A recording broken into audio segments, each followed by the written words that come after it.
Scorpio, welcome to July. I kind of look like a floating head and hands. I am wearing a cardigan. I really look like a floating head. Okay, anyway, let's talk about July. So, it's been a wild couple of months. In fact, it's been a wild year. That's an understatement. But it's been a wild couple of months for you in terms of changes. It's so different. This is a different life you're living now. Even if you can't quite see all the differences yet, because things take time. Since the eclipse, you realize that you don't feel the same as you did before. You started to show changes in December. You started to get a clue that you were about to go through a metamorphosis. And how does it feel to come out the other end? July is, in many ways, when the things that you've been hoping for and working on start to take off. And even if they've been going well, they will take off some more. And if they've all been going wrong, you'll start to see why. Saturn is back in Capricorn on the 1st of July. The Capricorn energy is slightly amping up again. There is a lunar eclipse on the 5th of July in Capricorn that is in harmony with Uranus in Taurus and Jupiter in Capricorn. There's a bit of luck involved, particularly as far as it comes with your partnerships, and particularly in terms of your purpose, in terms of what it is that you want for yourself. Eclipses don't like you to hold on to what's not working. And oftentimes the effects can be dramatic, because as a Scorpio, when you become very fixed in your nature, you don't always take the hint. And if you do take the hint, it's usually a long time after the message has been received. So eclipses can feel very shattering for some Scorpios. And for others, that shattering began a few months ago. Venus is in Gemini and it is no longer in retrograde. It will go, it is direct. It will move into Cancer in August. But until then, you start to see how loving the way that you love works out a lot better for you, because the last few months have been asking you to examine how you do love and let you know that it's okay to be who you are. It's okay to say what you need. It's okay to say how you feel. And anyone that doesn't work with that isn't worth those feelings. So, the notes that I have for you are themes of relief, being able to use your voice, being able to ask for what you need, and bright future. And also to honor your body, your cycles, the way your body is feeling. Mars moves into Aries and it is in your 6th house of health and wellness and work, service. But you have to make sure that the options you're choosing are healthy. You know, Mars in Aries is likely to be a time when you really get in touch with your body, but it's also a time when you realize that a lot of the things you're doing to yourself or the routines that you have, I think a lot of it at the minute is a bit up in the air in terms of your routine. And Mars in Aries will start to, will start to help you polish off your routine, what it is you do with your day, because it's very important actually to know what you're doing with your time. Recently there has been a sense of trying to defend yourself against the unknown, 7 of Wands. Neptune's now retrograde and that's a lot easier on you, but at the same time Venus and Neptune will clash. And sometimes, Scorpio, you can go to war over a perceived slight, a perceived threat. Mercury retrograde in Cancer will possibly make you feel a little bit touchy at times. But luckily for you, the channels of communication open up quite significantly after the 12th, particularly with fire signs. Page of Cups, Page of Wands. Fire signs and water signs, be it in love, be it in friendship, be it in family, are really seeing eye to eye. And why is that? Why is that whenever Cancer season is somewhat clashing with Mars and Aries? Because sometimes a little bit of a challenge is fun. Sometimes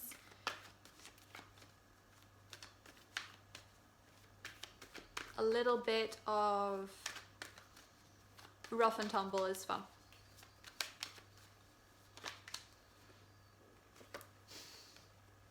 And you'll be very, very satisfied with it. You are able to take your creative, sensitive side, your passionate, driven side, and make magic. 9 of Cups.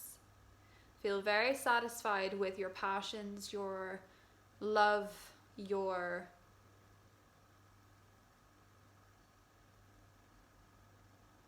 emotional excitement. It's pretty nice. Page of Cups, Page of Wands, 9 of Cups. It's good to see eye to eye. It's good to find people that bounce off you and see you for who you are and you see them for who they are. And that makes it so much easier. And that's been something that in many recent years, Scorpio, you felt like you're lacking at times. But now you're going to feel very content when things start to fall in your lap and you get to combine who you really are with what you love, with who you love, with what you want to do with your time. This is the thing about Saturn and Capricorn. It brings that level of authenticity to your voice, where you feel that sometimes by being known as the most intense sign of the zodiac, by being a sign that people are both intrigued by, but people are also very wary of, you can feel like you shut down your voice a bit. There is a lot of throat chakra stuff going on, and I think that you find that burden very, very heavy. 10 of Wands. You put in a lot of effort, you put in a lot of drive, and the thing is, Scorpio, when you put in so much energy, it is vital that you get some of it back. It's vital that it pays out, because otherwise you're just depleting yourself until you can't go on any longer. So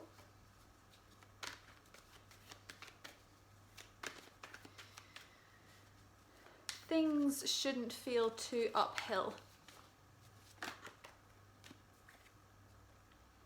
They should actually feel very exciting. Knight of Cups. Page of Cups, 9 of Cups, Knight of Cups.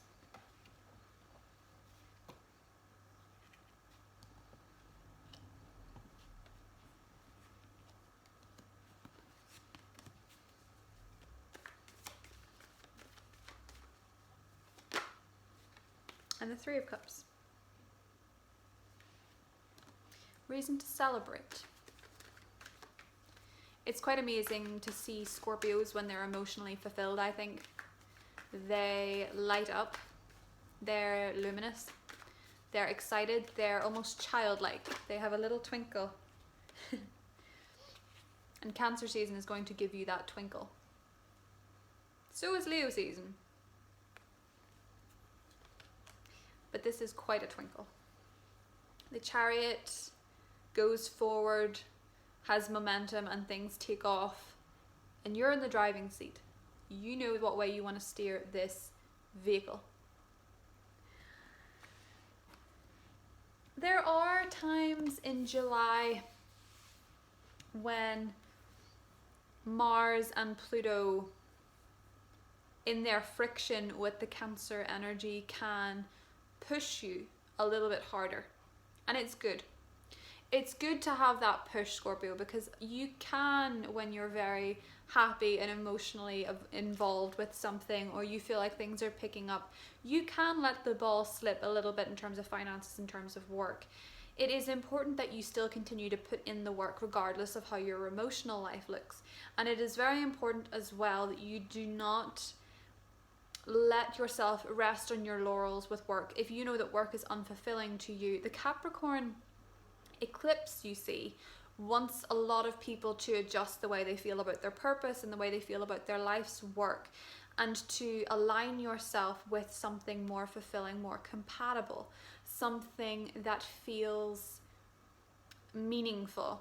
And when you, as a water sign, as all water signs do, and it is a water sign season, when you find emotional happiness, be it in a new relationship, or with your friendships, you know, whatever it is, you can sometimes forget that you need that level of creativity, of passion in your work life too.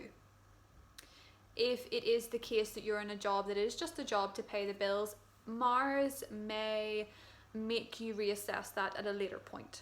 In September, October, you will reassess it again. In terms of your career, Leo season is really going to put a lot of potential there for you. And so you want to make sure that you are rested for it and you're not investing your energy too heavily in things that are not working out. Needless to say that although you feel very frustrated at some point this month in terms of progress and in terms of speed, do not worry, because things are going to be really taking off. From the middle of July onwards, things are going to start going at quite a speed. Cancer season is improving the velocity of your life, particularly romantically. Knight of Cups, Three of Cups. There is a lot to celebrate in your romantic life. A lot of fun, a lot of celebration, a lot of good cheer with romance and with friendships.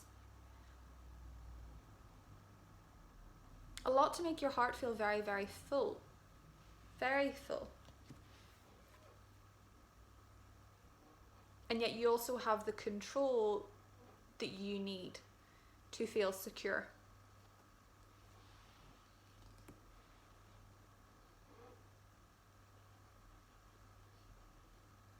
It's funny how you begin July sort of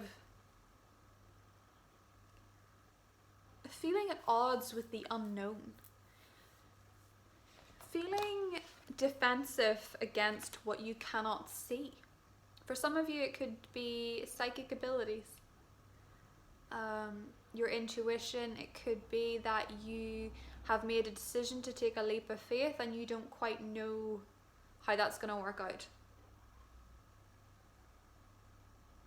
You're fighting the tides. You need a bit more trust at the beginning of the month. Eclipses are very shaky though, so you can be forgiven for feeling a little bit uncertain as the pieces start to fall together, because you don't know how they're going to fall. You don't know how everything is going to piece together so seamlessly. How you're going to see eye to eye with people you didn't see eye to eye before with. Or how you're going to really connect with somebody and see them for who they are, particularly if they are fire energy, sun, moon, or rising. People can both have something very different to offer and a different way of communicating and still work. And it will feel like seamless manifestation when it becomes obvious. And yes, of course, with every month there will be a little bit of stress, a little bit of redirecting your energy to make sure that it's fulfilling. But as you exit Cancer season and leave into Leo season to make the most of your social standing, your career, your fame, your prestige, you don't go in alone. You don't go in alone at all. Sure, you're in the driving seat, Scorpio, but you like it there. You go in feeling very emotionally content with people you can connect with, click with, understand, and feeling like, emotionally speaking, a lot is on the table. A lot is on the table.